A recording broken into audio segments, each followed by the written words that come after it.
Inside this car are multi-millionaire business owners Matthew Mollicone and his wife Kimberly. Matthew is seconds away from confronting the man who's been in a secret affair with his wife. He has a plan to get revenge, but has no idea how horribly it's about to play out. Get out of here, bro. Get out of here. Danny, Stay away from my wife! I don't even know what the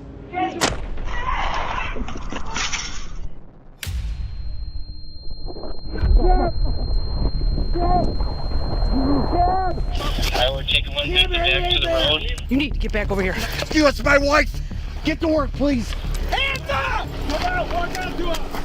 As officers rush to the scene, they're met with multiple shooters, families scrambling for help, and 2 critically injured victims. And while Matthew sits in the back of a cop car, he has no idea his wife, the one he just got into a shootout over, is lying feet away with a fatal wound to her neck. Please. She didn't make it. She died. Oh, no! No! No!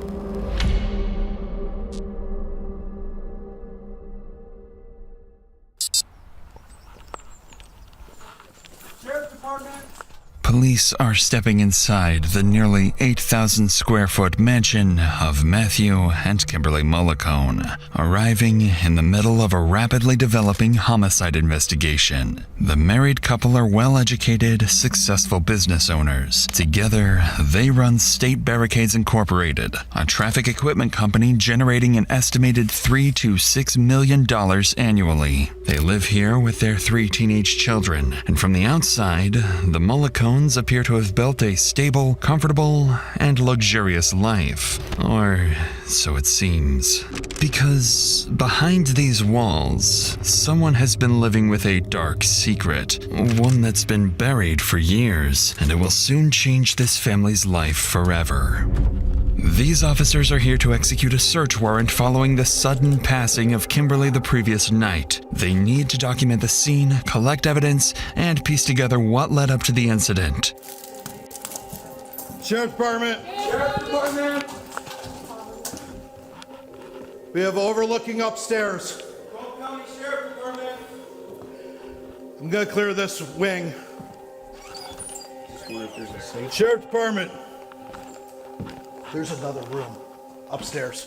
Inside the mansion, the wealth is impossible to miss as officers sweep through multiple entertainment spaces and rooms dedicated to leisure. But as they look deeper, grim details start to emerge. Looks like maybe drugs on the table, boss. Yeah. And there's cocaine on the table. This is definitely a sign of there's a big struggle going on here. In the basement, on a coffee table, officers find lines of laid out beside a straw and a razor blade. The physical findings inside the mansion are only the first hints of what's been happening behind closed doors, and the officers searching this home are walking through the opening chapter of the tragic downfall awaiting the Mollicone family. Approximately 15 hours earlier, around 7:15 p.m., Kimberly and Matthew start their night in the basement of their mansion, drinking, smoking, and using substances. This is not the first time they've done this, but this time, an argument about Kimberly's affair with another man is in full swing. Matthew believed the affair ended years ago after he confronted her about it, but earlier that day, he discovered it never stopped and that Kimberly transferred nearly $60,000 from their company funds to her lover's debit and credit accounts. Around 7:15 p.m., the argument escalates physically. Matthew begins throwing objects, breaking glass, shoving Kimberly, and shouting insults, and the basement starts to look like the aftermath of a struggle. At 9:20 p.m., the couple leave the mansion in their white Jeep Grand Cherokee. Matthew has one firearm on his hip and another accessible inside the vehicle. At the same time, Kimberly's secret lover is at home, winding down from a barbecue with his pregnant fiancée, his parents next door, and his sister's kids playing outside. They have no idea that within minutes, their quiet evening will take a drastic change.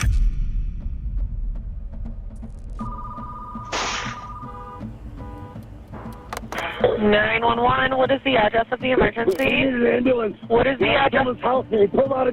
What is the address? I don't know the address here. Where are you calling from? There's a house just south of 29 Mile on the east side. I'm in the line of fire.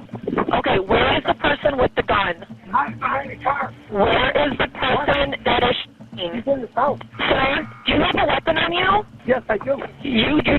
What is your name? Matthew Mollicone.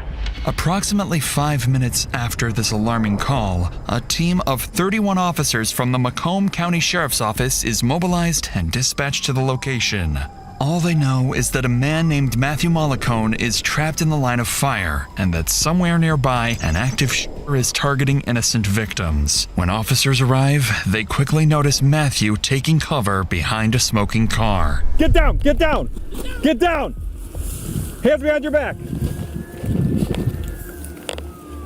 Don't move. What's your name? What's your name? What's your name? Her name's Kim. Her name's Kim. Don't move. Don't fucking move. I'll put him around the head. All right, I got my wife. He's in custody. Homeowner and shooter still in the home. I'm checking on the back seat of the white Jeep. She didn't deserve this. Okay, we got a shooter in the house right there. He's 30, 35-ish. White 35 years old. White t-shirt. Black hair, white t-shirt. What's his name? Danny. Danny. Yeah, Danny, 35 years old, white t-shirt, dark hair. Don't trust him. He carries 2 guns. Possible 2 guns. Help her, please. Never mind the shooter. Never mind the shooter. You're behind the car. Get to work. Matthew is clearly distressed, begging officers to save his wife, Kimberly, who is still trapped in the backseat of a car about 100 feet away. 300 feet beyond the car stands the shooter's hideout, a house with multiple windows, an open garage door, and countless angles from which to fire. In the next few seconds, the officers must make a snap decision: neutralize the shooter first and risk Kimberly bleeding out, or step into the dangerous open field to save her. Anybody in the Jeep, step out now with your hands up! Hands up! Face away from me! Get out of the Jeep!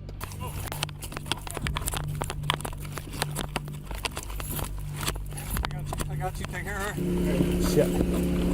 All right. Let's go. Come this way more. Come this way more. Cover. Kim, hang in there! Ambulance! Do we know how many shooters we have in the house? You pulled me in front of the front door. Pull her this way. Pull her this way now. 5 feet. Come on, let's go. Come on, man. It's time to start shooting. So at this time, This ambulance needs to get through. She's more important than that asshole. She don't deserve this, man. We need. Hey, get to work, please. Please, I don't care what you know. You gotta get to work. You need to get back over here. Lay down. That's my wife. Get to work, please. Please. Please, I'm begging you. Sir. CPR something. Sir. CPR. Listen, we have an active shooter, man. We can't. I can't. I'll do it then. I need a car. Police car down this way. Need cover. We had a piece check. We have, looks like 1 gunshot wound to the neck. Her calling says there's an elderly male with a white t-shirt just at the garage. Her father, not the shooter. Okay.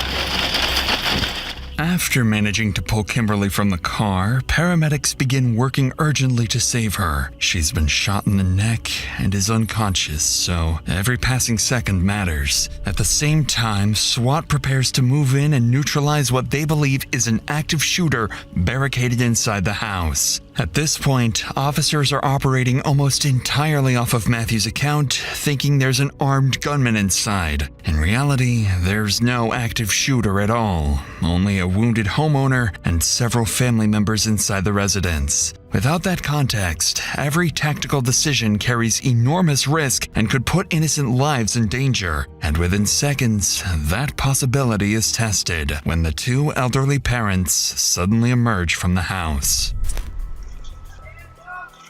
Hands off, hands off. Disgraziata puttana vecchia. You're ruining my boy. Capiti cerare, bitch. You bitch. Valentino, Come on, walk out to us. Come here, sir. Right behind you, sir. Top secure. Come here. Sir! How many? Come on. Sir, stop 1 second. Ma'am, you keep walking towards me. Stop. Come on. Here, Right here. Come here. Come here. Come here. Over here. Hands behind your back. Right. Hands behind your back. It's okay. It's okay. It's okay. It's okay. It's okay. It's okay. It's okay. It's okay. It's okay. Who else is in the house? My daughter alone, my little grandchildren. 2 little children? My daughter, Gabriel. Your daughter, 2 grandchildren, Dos? and your Yes, son. my Where's your son at? in the floor. Yeah. Right here, Salvatore. That's why I have a piece right next to your left foot. Because of a language barrier, officers are only able to piece together fragments of what the elderly couple is saying. It sounds like their son is wounded inside the home, along with his fiancée, sister, and 2 children. Strangely, the couple themselves appear unharmed, despite having just exited the same house where the alleged gunman is believed to be hiding. This observation leads officers to believe that the wounded son inside the house is the gunman Matthew claimed had been firing at him when police first arrived. But before they can reassess their strategy, someone else suddenly rushes out of the house.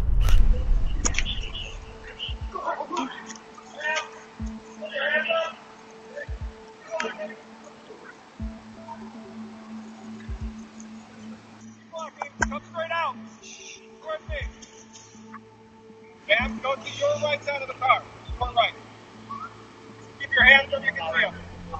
With the 3 more family members out of the house, police now believe only 2 people inside remain, the elderly couple's son and his fiancée. And based on Matthew's 911 call and earlier statements, they're operating under the assumption that the son inside is armed and extremely dangerous. So officers tighten the perimeter and cautiously advance towards the house, preparing for a potential shootout. I got it. I got a revolver on the ground here. Hold that gun. Yep, I got a revolver on the ground right here. Hey, Ryan, careful. I think the shooting happened right here. So I see a shell. I got a pistol. So just watch where you're stepping. There's a couple more guns in the house. We just got the 2. We're going to try to get the guy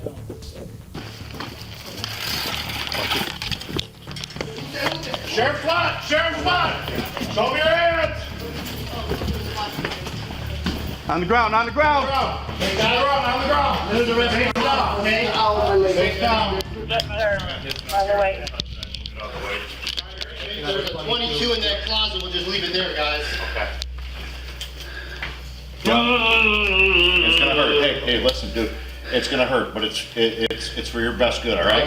It's been bleeding out, man. What's your name? Danny, I'm Jason. How you doing? Inside the residence, officers find 38-year-old homeowner Daniele Giannone suffering from 2 gunshot wounds. Beside him, his fiancée, Eliona, is desperately trying to stop the bleeding. Police call in paramedics to treat Danielle's wounds. Daniel himself doesn't appear to be the aggressive gunman Matthew described, and as officers begin speaking with him, they quickly realize the situation may be the complete opposite of what they first believed. Or if it went in and then came out. Okay. So, Well, I was running away, so, but I don't know how many obvious shots were fired, but whatever was in that gun. This is the gun that shot you here? No, that's the gun I had him with me. You didn't have a rifle? No, no rifle. I had my if we help you CPL. stand up, or do you want us to carry it? Keep the camera back on. Give me a hand. Keep the camera on. Yeah. What's that? 104 dispatch. Yep, got it.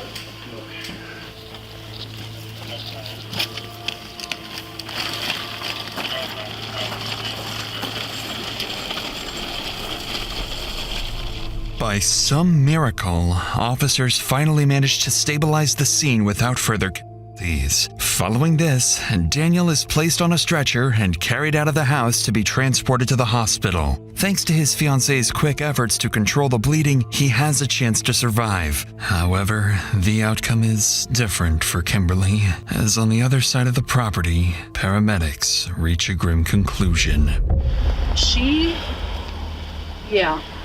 No. She's dead.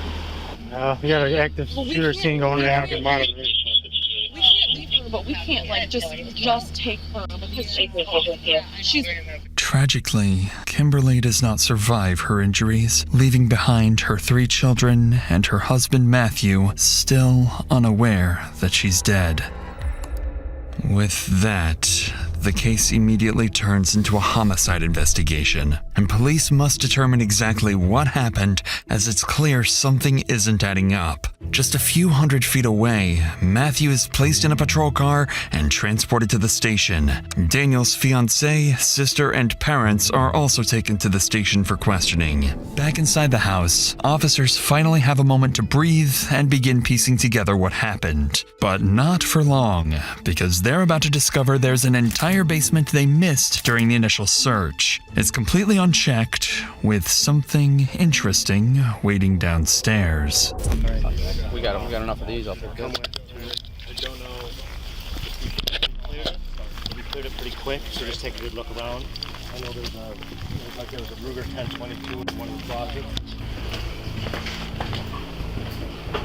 Okay. All right. You clear pitch check? Ryan? All right, come in with us. Come out of here. You go with Justin out for this. Yeah. Finish clearing that.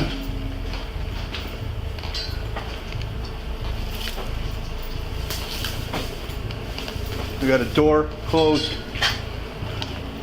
Separate room we're on that. And help to the this will help. I'm just gonna open it. Go. Don't go. Don't go. Wow. Pass you, okay? Yep.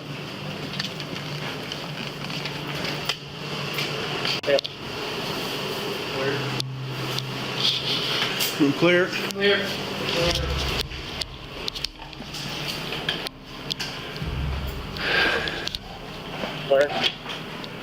As if things weren't already complicated, the officers just stumbled upon something entirely unexpected: a seemingly hidden marijuana grow operation. But the biggest discovery is what they don't find: CCTV cameras. Officers already spotted multiple cameras around the house, making the absence of any in the basement suspicious. This exact CCTV system will soon prove crucial to solving the case, revealing exactly how the shooting unfolded and who fired the fatal shot. Beautiful. We got cameras. These got cameras?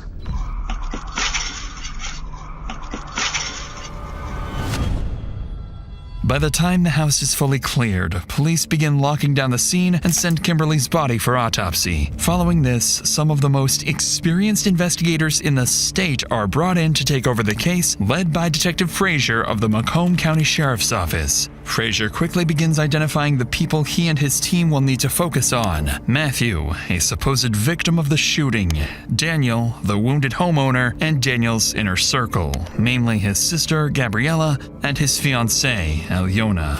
Despite the detectives' combined decades of experience, this case will push them to their limits, eventually leading to one of the most morally controversial trials in the state of Michigan, and forcing detectives to make one of the hardest calls of their careers: letting the man who fired the fatal shot walk free.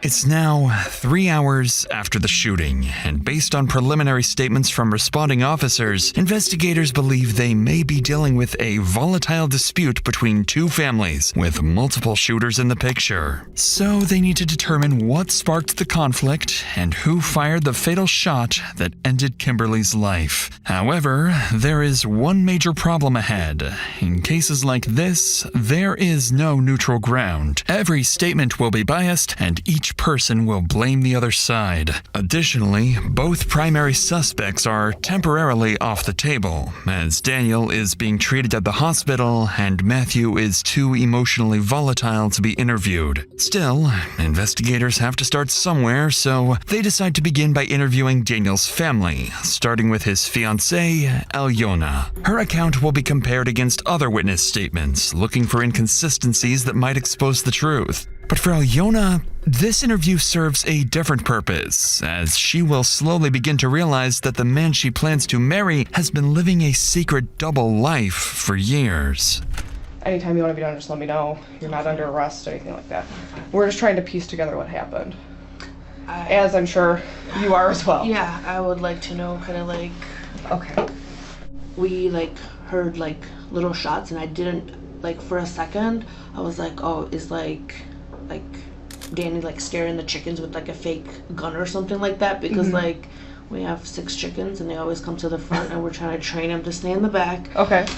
Not that I wasn't concerned, but I was like, oh, maybe it's like the chickens. But then it was like shot after shot after shot after shot. And I was like, girls, like come over here, like stay away from the windows, and like, and then SWAT came in, like literally like hands in the air, like, I guess, you know, whatever, I don't know, I guess that's how it works. So, and then we were out, then we came out of the front door too.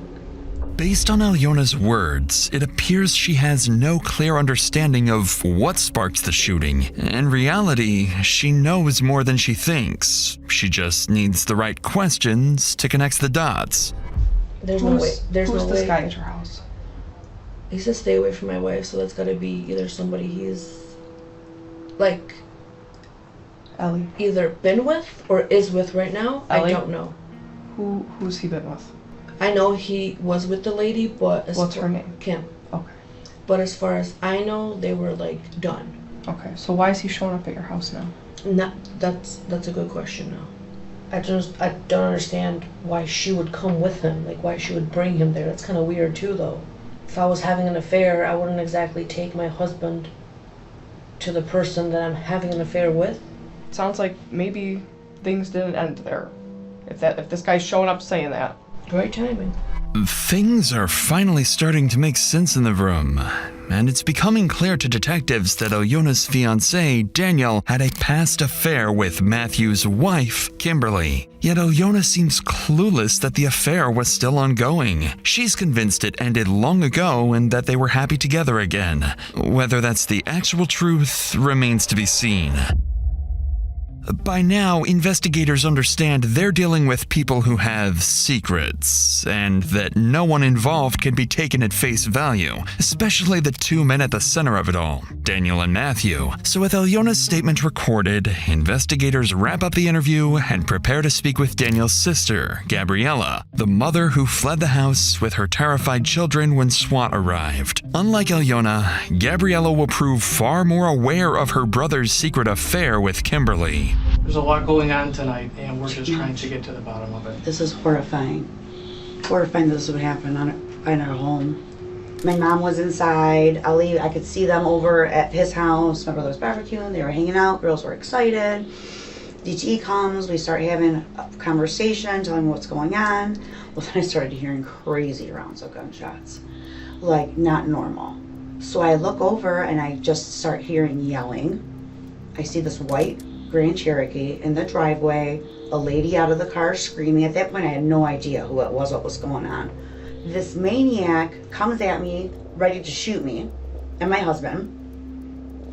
I heard the lady go, "No, Matt, no, she has kids. No, Matt, no." And my husband's like, what? And I dropped to the ground. I pissed myself, lost my shoes, everything. Were you able to see where Dan came from? I don't know for certain. My brother has a CPL. He didn't have it on him, obviously. We were home. Who would think that something like that would happen? I'm assuming he ran in, grabbed his gun, and came out. Okay. To defend himself. He normally carries a gun? He has yes, he always has his concealed pistol on him, always. Okay. This is something a crazed lunatic would do to a family. Naturally, Gabriella takes her brother's side, claiming Matthew was the aggressor and insisting Daniel acted purely in self-defense. However, this version of events will later be called into question once detectives finally get their hands on the CCTV footage. For now, though, Frazier shifts the conversation to Daniel's secret affair, hoping to uncover whether Daniel could have killed his own lover, worse yet, in front of his own children and family. As far as Dan goes and this fellow that shows up, have you ever seen this guy before? I have seen him once. My brother Dan and Kim Mollicone.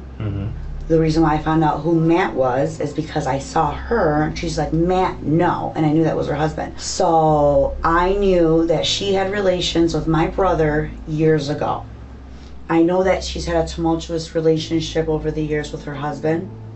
That's all that I know. She used to call me on numerous times, basically telling me, what's going on with her life, marriage. I felt bad for her because I knew that she was an addict, and I know that he was an addict.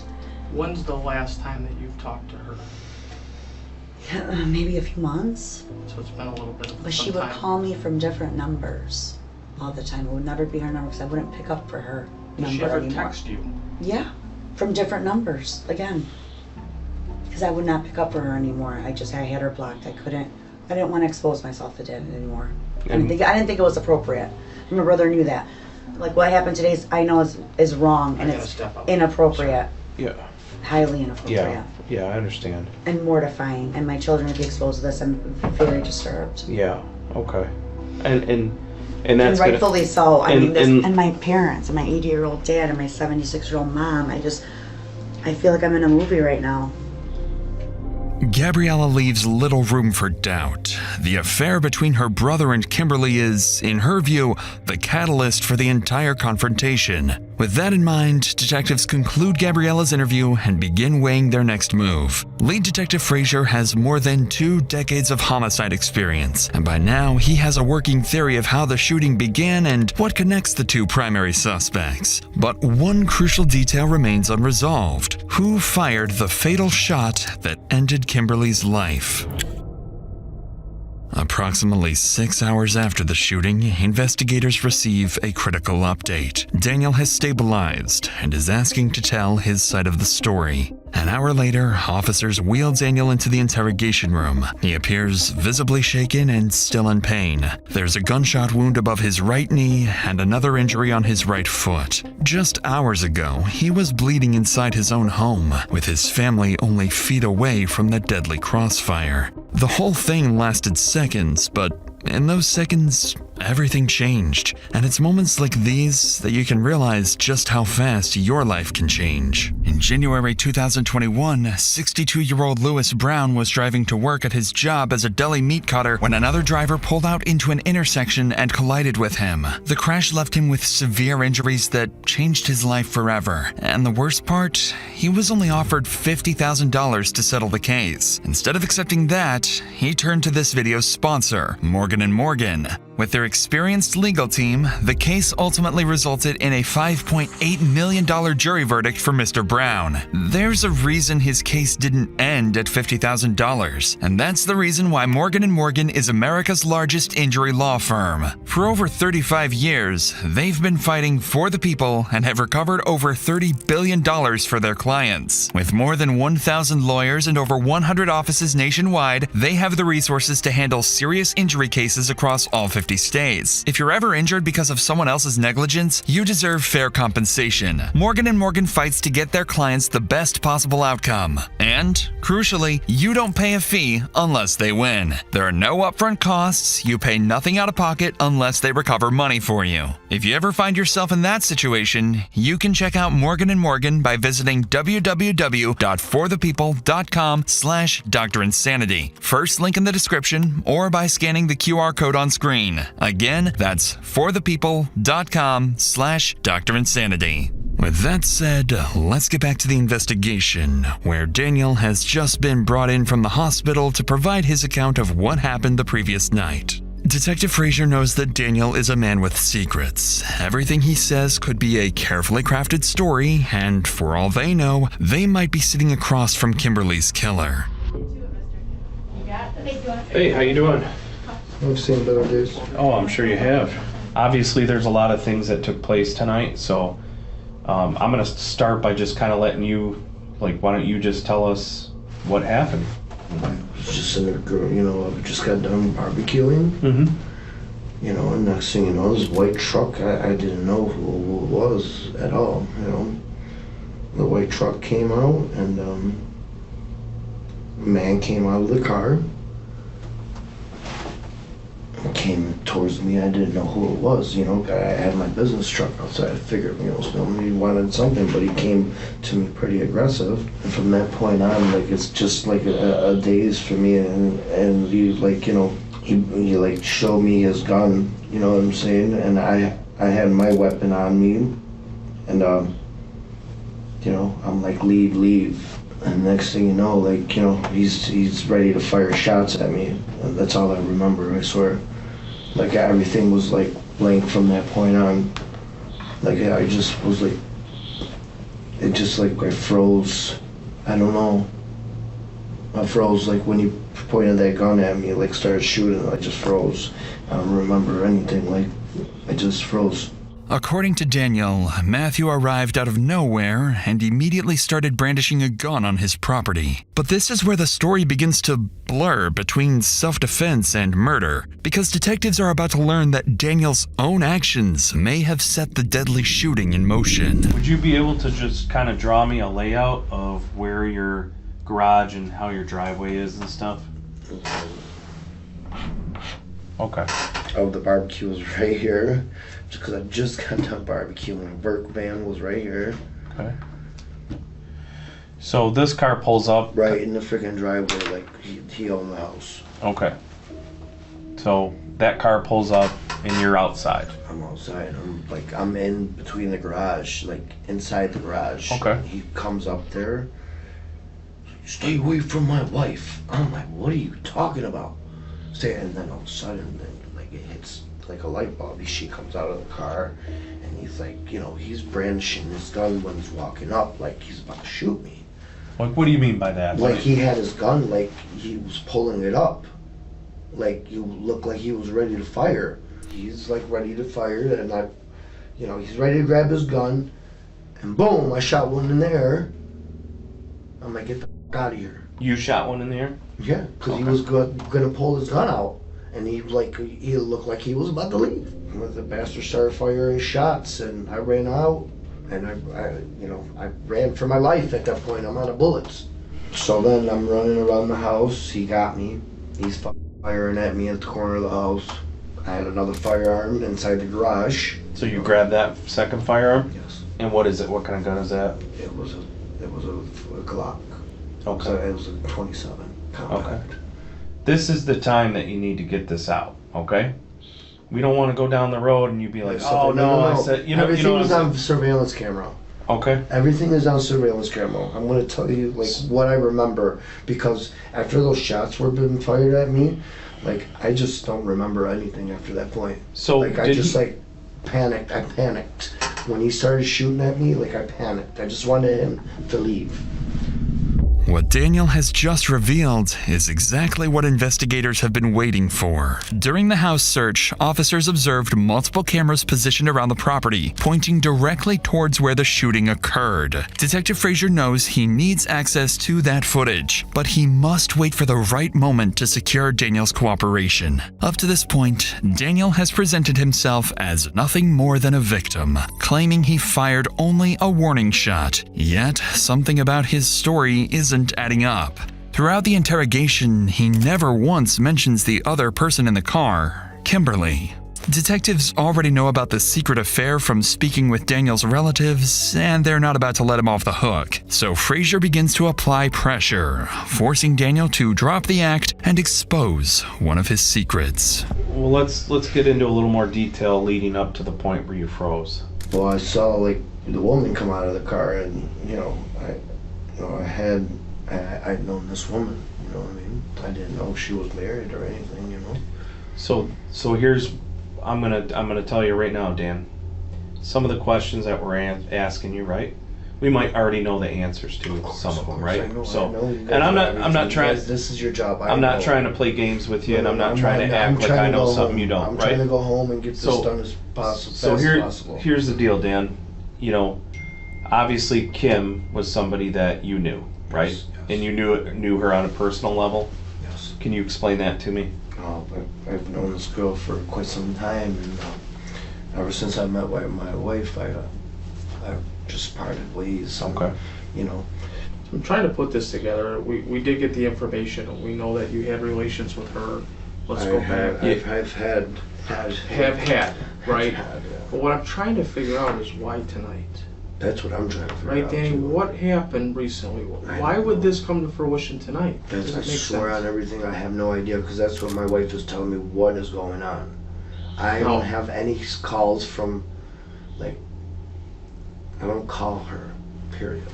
Now, I know in the past, your now fiance had some issues with her. Yes.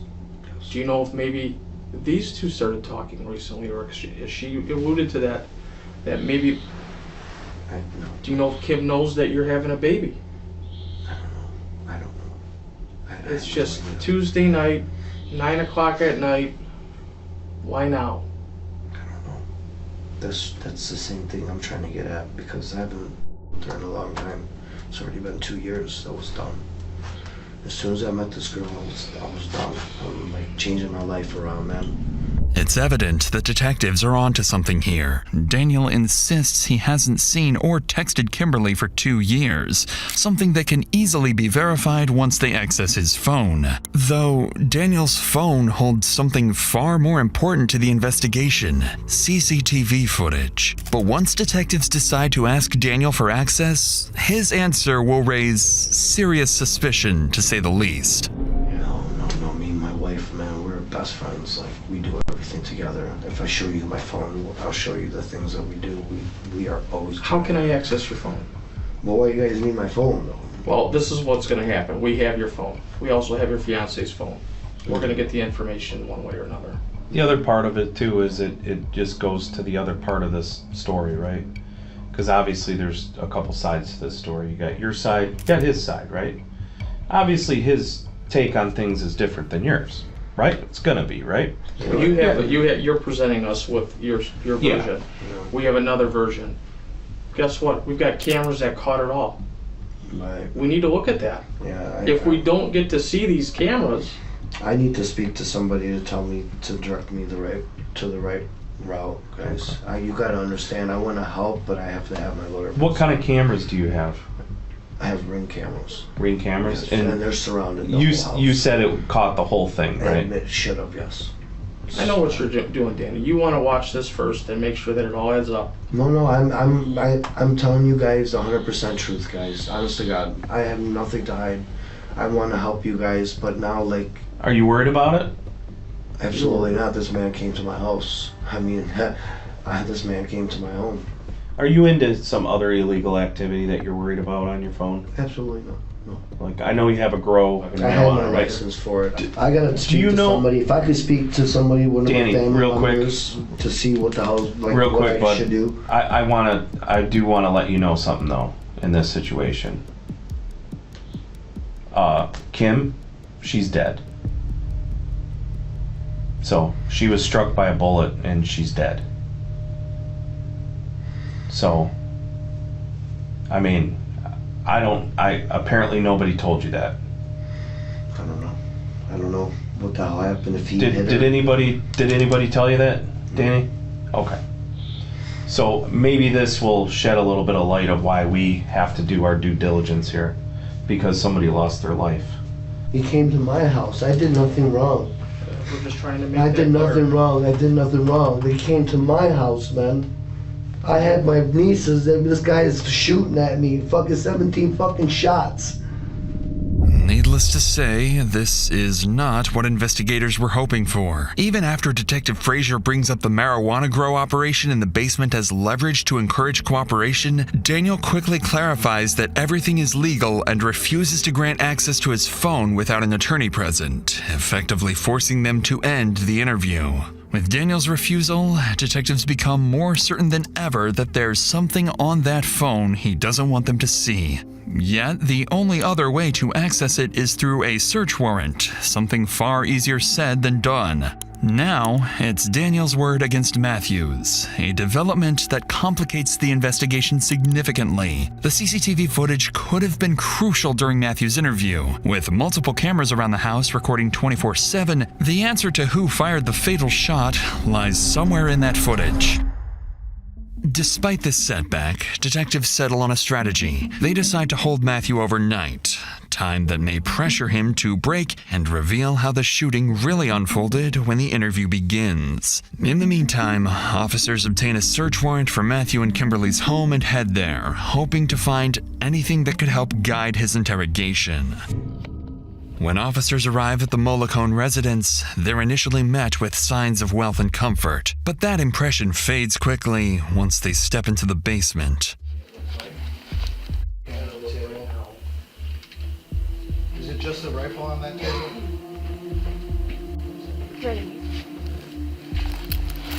No. No. Only Paul's in there right now. There's No, but there's definitely signs of stuff being thrown and shattered. There was definitely a struggle in his. It's clear that the basement was the aftermath of a violent altercation.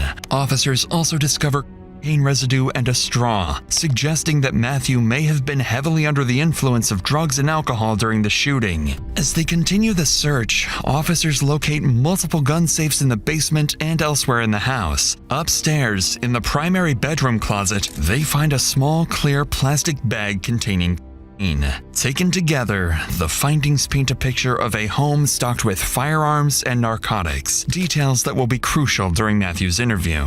With the scene documented, officers relay their findings to Detective Frazier, who decides it's time to speak with Matthew. He's been restless for hours about Kimberly's condition, still unaware of her tragic death. Is she okay? I wasn't out there, sir. I've been here the whole time. You can't find out for me? I told you we couldn't tell you, sir. Oh my God. No. God, help her. God, please. She didn't deserve this. What's up? Hey. How's my wife? All right, here's what's gonna happen. Is she okay? Matt? Yeah. If I unhandcuff you, you're gonna behave yourself? Yes, absolutely. Okay, we don't have any issues there? Okay, what? When I unhandcuff you, I want you to have a seat, okay, partner? Oh boy, it's not good. No, it's not good, but... Is she alive? Is she alive? Hold on, relax, sit down. Is my wife alive? We're gonna talk real quick here, okay? Hold on 1 second. Oh my God. Tell me. Please. She didn't make it, she died. Oh no! No! No! No! Oh my God, no! No! Oh my God! Was she shot in the chest? Oh my God! I'm sorry, I was next to her. We were trying to get the out of there as these shots were driving in reverse. Oh my God! Oh my God! What has she done? Matthew appears devastated, unable to control his emotions. Yet, to Detective Frazier, something about his reaction feels off. Detectives like Frazier are trained never to take anything at face value, carefully watching for even the smallest inconsistencies in a suspect's behavior. And in the moments that follow, Frazier's instincts would prove correct, as Matthew's behavior is about to shift completely. How did this happen? Psycho! That asshole! Oh my God! Did he make it? That's why my wife's dead, because I'm a horrible shot! What a psychopath. Do you want to tell me about it? Sure. This guy and my wife have been having an affair for 9.5 years. I found out about it 6.5 years ago. And I found out about it again 45 days ago. We were going to the house for her to tell him, stop calling me, I'm done with you. He's engaged too, you know. He's cheating on his fiancée, she's cheating on me, you know. She was gonna end it. And I said, I'll go with you. Make sure it's safe there, because he's got him and the girl there.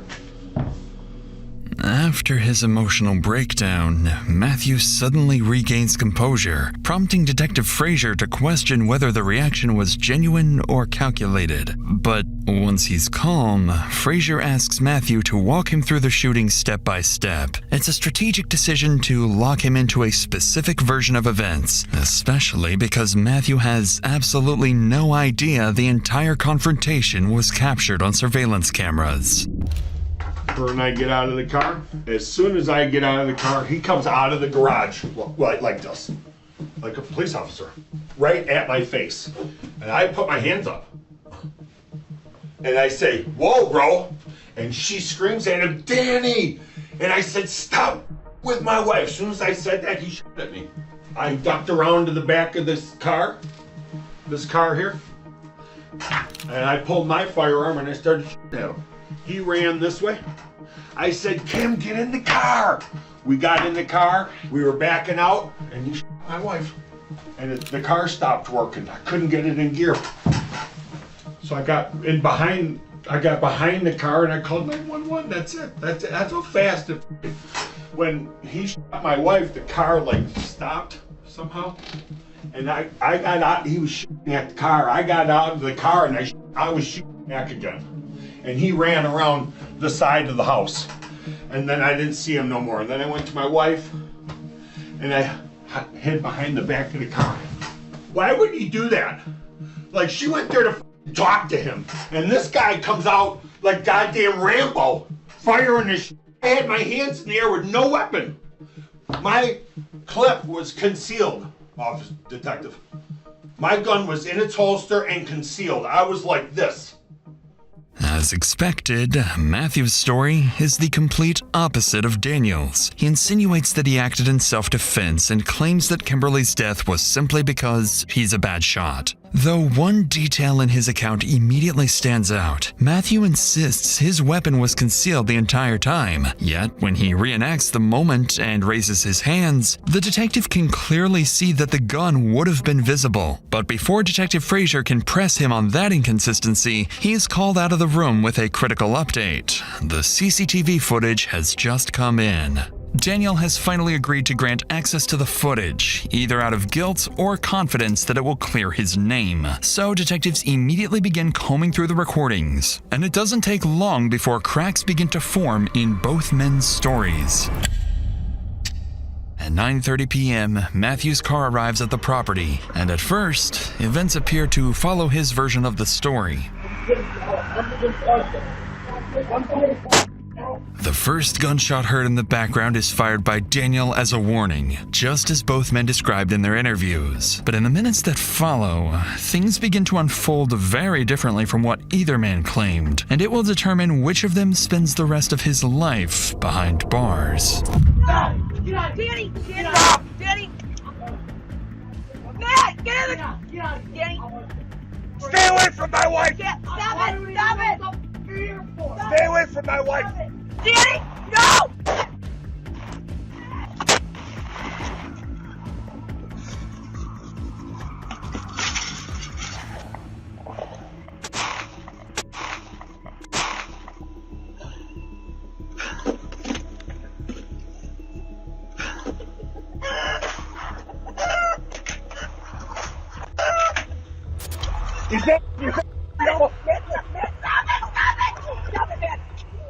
Who else has a gun here? Get out of here, let's go! Who else has a gun here? Let's go!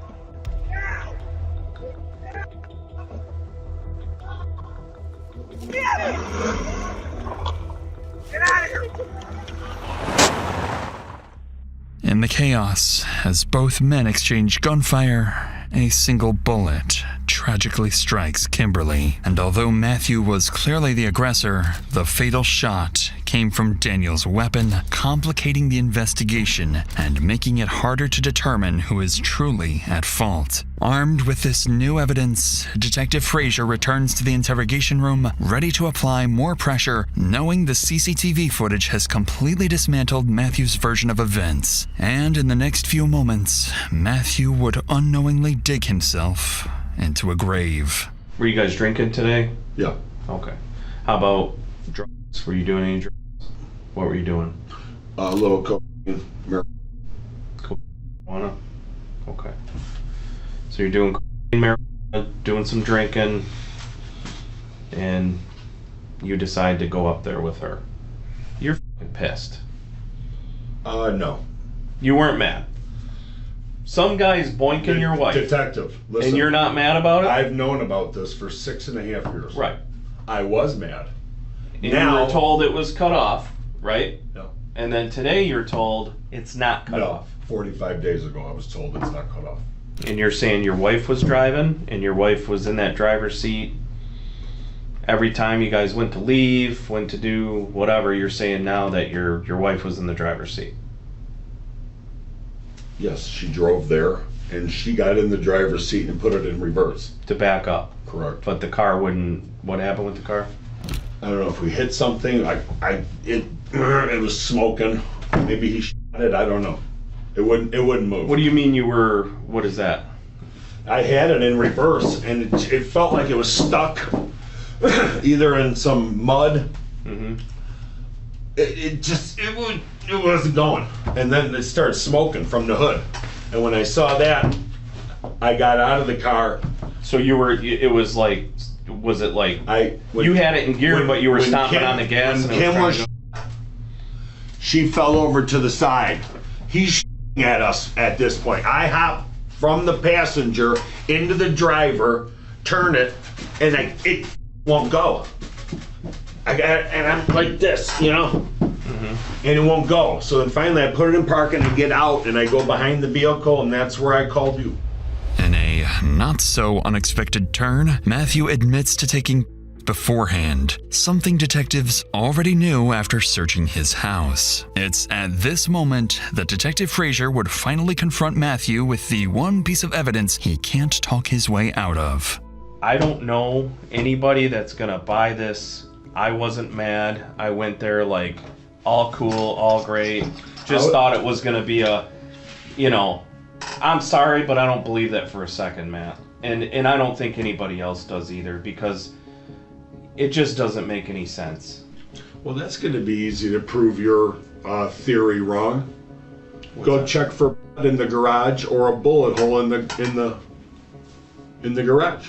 Also the cameras. Okay, there you go. Beautiful. We got cameras. He's got cameras?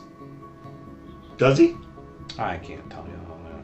Well, I hope he does. You better, you'll look for those, correct? We gather all the facts. Okay, good. Everybody's got a story, right, to tell. I hope he's got cameras. You know, the problem is that you drove up there in that driveway, and that started this whole chain of events. What's illegal about that? One of the cameras, you know, those Ring doorbell ones, one of the cameras was pointing right where you guys were. Okay, good. And you're telling me right now, this is true. You'll see. You're saying this exact story is true. What you described to me. Yes, I hope. And that's it. You're not leaving anything out. That's how quick, and that's what happened. I don't know how this is going to play out. I really don't. The truth prevails. Hopefully it does. With the evidence laid bare, Detective Frazier concludes the interview. Now he and his team need to do their due diligence before making the hardest decision of the entire case. Who, if anyone, should be charged for Kimberly's death?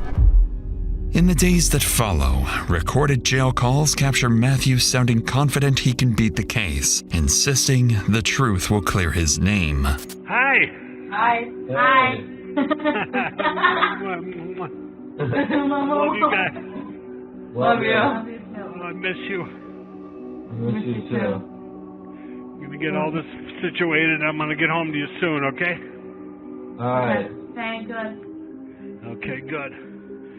I got the truth, I got God, and I got the best lawyer in the state of Michigan. So I'm gonna get home to you guys soon, alright?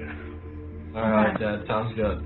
As Matthew waits in jail, detectives and prosecutors continue investigating to determine which of the two men will ultimately be held accountable for Kimberly's death. On paper, the answer isn't obvious. The fatal bullet came from Daniel's gun, but the CCTV shows Matthew initiating the confrontation. Detectives and prosecutors debate two options: charge both men and let a jury decide, or treat Daniel as a homeowner defending himself and his family and place the legal responsibility solely on Matthew. In the end, they make the call. Under Michigan's self-defense law, even if Daniel's bullet killed Kimberly, Matthew created the deadly crossfire and therefore bears the legal responsibility for her death. With this, Matthew is formally charged with attempted murder for shooting at Daniel, voluntary manslaughter for Kimberly's death, and multiple counts of felony firearm. In the weeks that follow, investigators uncover a darker side of the marriage. Multiple witnesses describe a pattern of alleged abuse between Matthew and Kimberly, including physical violence and intimidation. That context offers detectives insight into why Kimberly may have gone along with an armed trip to her lover's house instead of walking away. 2 years later, in May 2024, Matthew's jury trial begins. During the trial, the two sides present very different versions of the same shootout. Matthew's lawyers argue self-defense, claiming Daniel was the one who came out armed and aggressive, forcing Matthew to fire back and protect himself and Kimberly. They portray him as a devastated husband and a father who snapped under emotional strain. The prosecution frames Matthew as a jealous husband who armed himself, consumed drugs and alcohol, and drove to Daniel's home looking for a confrontation. After an 8-day trial, the jury rejects Matthew's full self-defense claim and finds him guilty. He is sentenced to a maximum of 40 years, with parole possible after roughly 18 years. Meanwhile, Daniele Giannone, the man who fired the fatal shot, is ultimately released without charges.